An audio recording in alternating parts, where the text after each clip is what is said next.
Okay, greetings, fellow game changers. Rich, aka the Game Changer here. Game Changer coming at you. Game Changer Alpha. Just figure I'm going to experiment a little bit here. You see on the right, you see on, well, that side there. You see a little Atari logo. I'm going to experiment, maybe do some other stuff here. We'll see what's going to happen. I'm playing around with this here. That's what I'm going to do.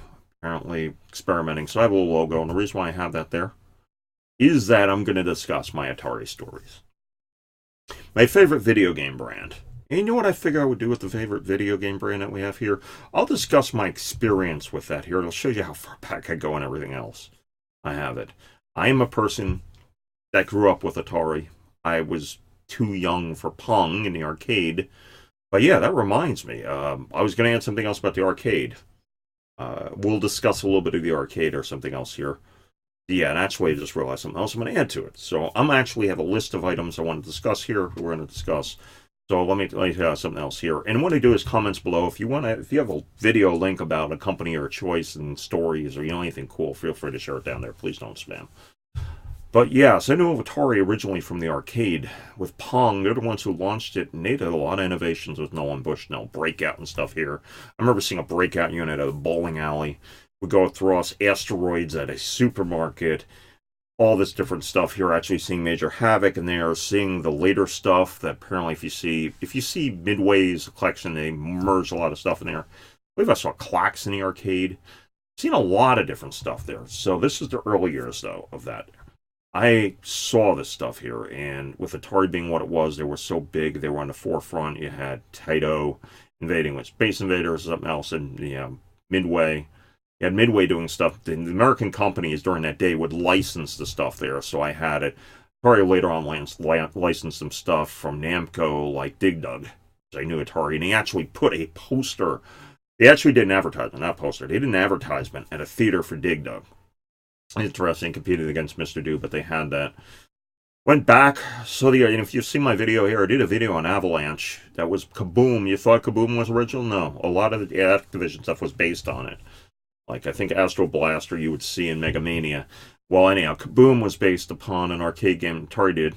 Another paddle thing they had innovation with Pong called Avalanche, where you're trying to catch rocks and preventing from hitting the bottom. They had that there in the Atari Programming Exchange. I'll get to that in a bit. They had that there. Anyhow, had those things there.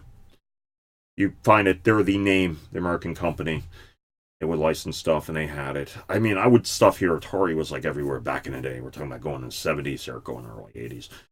Radio City Music Hall, remember seeing that? They had the whole air-sea battle shooting game, and I had a paddle, and you would shoot stuff there. Had that there, run into stuff there. Other people had video game consoles. My parents would try to get me more on computers, so I never got a video game console until like the Nintendo Entertainment System.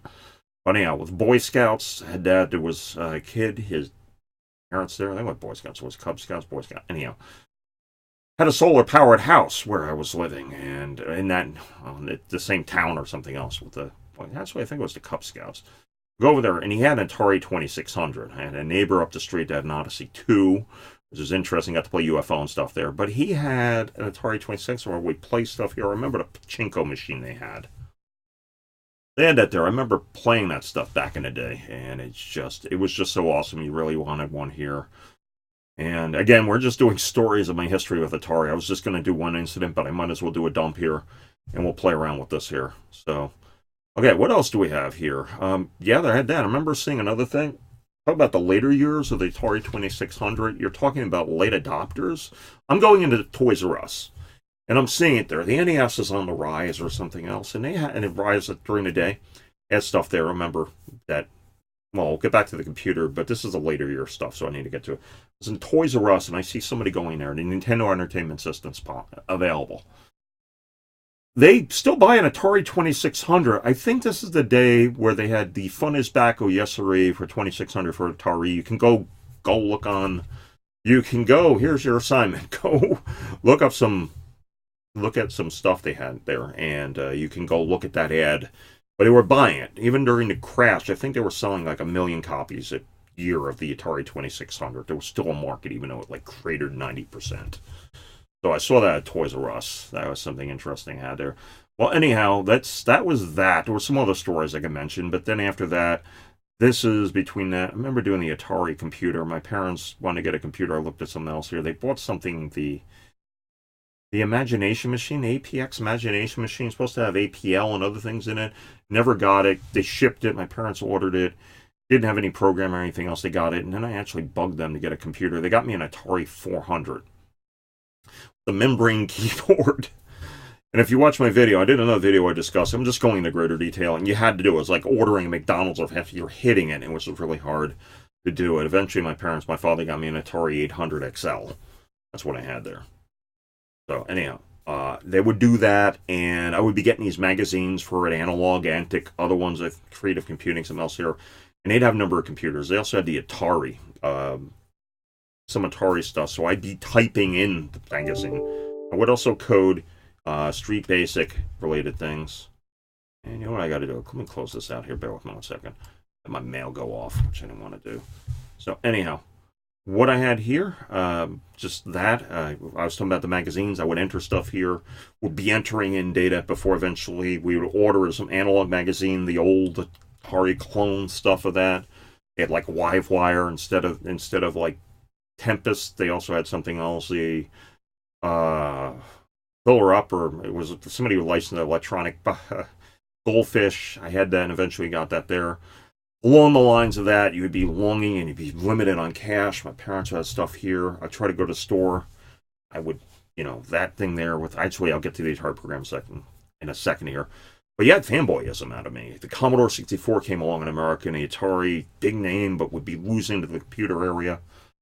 The Atari computer, which eventually came to 5200, was actually interesting that the the 5200 was originally designed for Atari, decided to make it a computer, so it had all these interesting graphics, and it held up against the Commodore, which is honestly now is a superior machine, Commodore 64. But yeah, that was what you had there. You had the Atari, you had the Commodore 64, and I was threatened by it, but eventually you go across, you realize you get tired of software, so you buy a rival. So that was probably the death of me being a fanboy. Well, you still had emotional attachment to that there. So anyhow, with that, that's a side detour. I'm going to eventually get a Commodore 64. But you actually had like the Atari Program Exchange, which is like the Microsoft, I remember the Xbox 360, the indie games, or the XBLA, Xbox, whatever. I can't remember the exact name of her. XNA, they had the things where they're developing, and you had to load the stuff up on the computer. You had to did stuff you would download on the machine, pay for it, and you actually had to be logged online just to have it. And they had stuff there. Well, it was along the line, but you actually got a magazine with that. Actually, it was a catalog you could get regularly that they had, that you could buy stuff, and they encouraged developers, stuff like Caverns of Mars, Christopher Crawford. I don't remember the exact name of the game. I know one of the things he did was Eastern Front, which was a World War II war game, Germany against Russia. They had that there. I remember seeing that there. The arcade game, Tutankhamun, somebody came up with, I think, called King Tut. They had other stuff there, and there was other things there. Caverns of Mars was a big one they had, which was a, vertical scrolling, but not upward. It scrolled downwards, and you would ascend it. You could find one video I had here. So I had that. That was another thing I had here.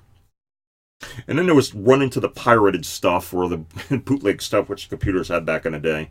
I know I ran across some of the stuff like that there. Would see some stuff here, and even some guys would do ports of 5200 stuff that never arrived in the Atari.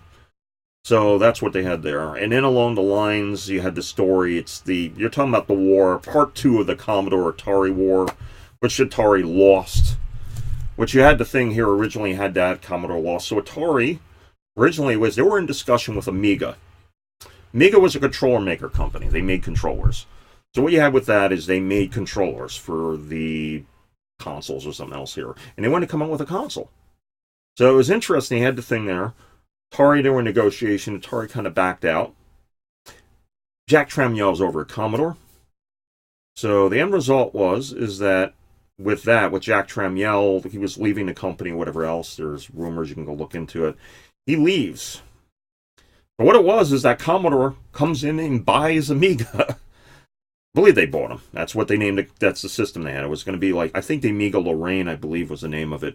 But they gained the Amiga computer and called it the Amiga after the company there. So Tramiel takes it over to Atari with the ST. And myself being the fanboy, I was looking at Amiga here in the future. Eventually I ended up gravitating one to get an ST. I never was able to get one. So that's what happened was they had the thing there at Amiga. Actually, along the way, as I mentioned, I got a Commodore 64. So I had the thing there. And then looking at the ST, possibly getting one, and somebody taught me to get a PC. I got a PC.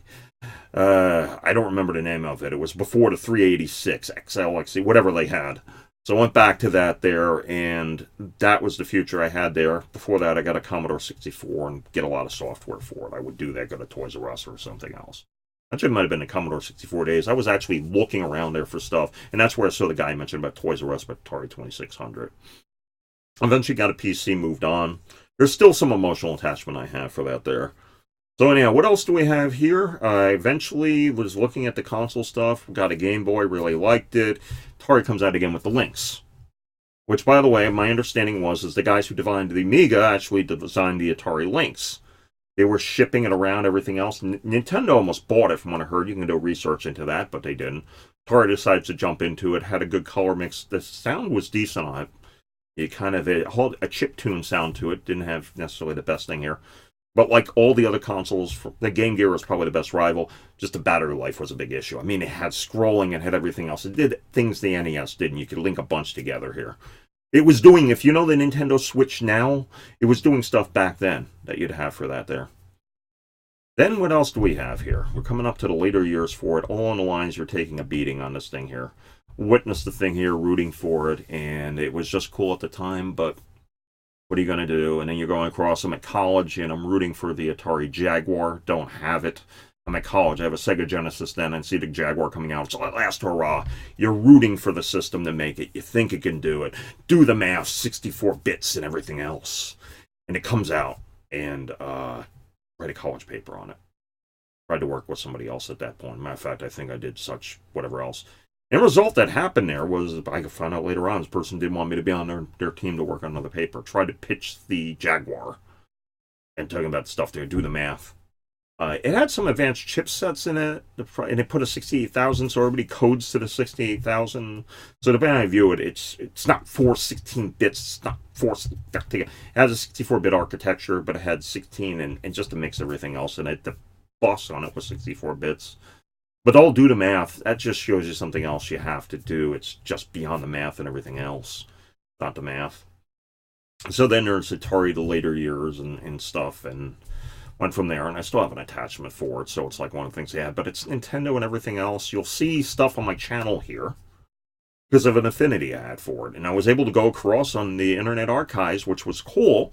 We go to the Internet Archives, and you find Atari 8-bit stuff here. So you can look through my collection. You'll see a number of stuff there.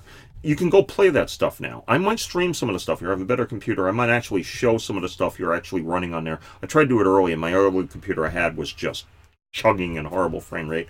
But anyhow, they're there. So that's my story of my Atari stuff here. Feel free to post some stuff below. I'm going to play better. I try to get some video image quality. I just have my notes, and this is stuff off the cuff.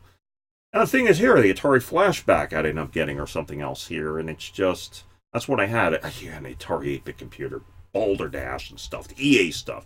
Oh, here's another thing. Let me talk about Atari and the Atari 8-bit computer. But Electronic Arts made the biggest impact early on with the Atari 8-bit computer. Mule, with the 4 controllers, with the Atari 8-bit, you have that thing there. Lost 7 Cities of Gold and other things else. They went elsewhere with that, but they were there. They were supporting it until the Commodore did, and then you had something else like this. So there's a lot more stories, but this is just off the top of my head, just a little bit experimental video to get things uploaded, and we'll see how it goes. Feel free to post some comments below, share your stories or links that you have. If you're an Atari fanboy, hey, tell me some of the stuff you like here. But anyhow, that's it. I'm hoping this is okay. I turned the light filter off here, so it's kind of dark, but it gives me a nice effect. So anyhow, so that's it. So I'm out. I'll try to figure out we'll do better stuff in the future, but maybe do some more on Atari. I don't know. Feel free to share some comments below. Maybe I could share my Sega stories or whatever else. But on some of mine, share some of your stuff below, and that's it. So I'm out of here. So pretty much, I do want to thank you for watching me move and talk and listening to this video. And if you've gotten this far, that's fine. I'm going to be wrapping up now. So this is going about 15 minutes. So I'm about done. So anyhow, I do want to thank you for watching and listening. May your die always roll 5. And remember, don't hate the player, change the game. Okay, I'm out. till later, everybody else. I might do these videos somewhat regularly. I got the stuff on the forgers coming up. Just want to get something else here. You know, another thing I'm probably going to do. Let me wrap up here. I'll probably do some shout outs and see what they do and say hi to some people. Maybe point out some channels you might not run into. So, get them out. Take care.